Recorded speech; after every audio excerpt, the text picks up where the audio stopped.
আজকে আমরা জানবো থাইরয়েডের 5টি বিশেষ খাবার যা আপনার খাবারের তালিকায় রাখলে আপনার থাইরয়েড হরমোনকে ব্যালেন্স করতে হেল্প করবে, বিশেষ করে যাদের হাইপোথাইরয়েডের সমস্যা রয়েছে। নাম্বার 1, সেলেনিয়াম সমৃদ্ধ খাবার।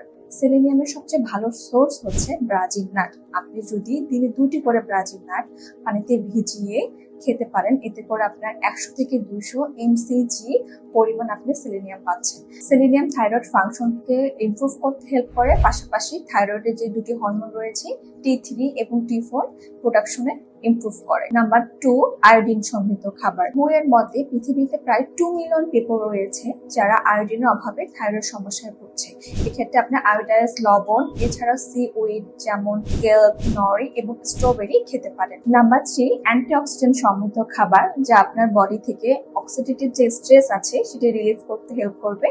অ্যান্টিঅক্সিডেন্ট সমৃদ্ধ খাবার হচ্ছে গিয়ে বেরিজ, চেরিজ, স্ট্রবেরিজ এই ধরনের খাবার। নাম্বার 4, আপনার ডায়েটে অবশ্যই জিঙ্ক জাতীয় খাবার রাখতে পারেন। জিঙ্কের সবচেয়ে ভালো উৎস হচ্ছে পাম্পকিন সিডস বা সূর্যমুখীর বীজ। আপনি 1 চা চামচ সূর্যমুখীর বীজ সারা রাত ভিজিয়ে রেখে সকালে চিবিয়ে খেতে পারেন। Number 5, omega 3 fatty acid. Omega 3 fatty acid পেতে পারেন আপনি চিয়া সিড, ফ্লাক্স সিড এসব জাতীয় খাবারে। থাইরয়েড শুধু হরমোনকেও ব্যালেন্স করে না, এটা আমাদের ডাইজেশনে হেল্প করে, যার মাধ্যমে আমরা নিউট্রিয়েন্ট অ্যাবজর্ব করতে পারি।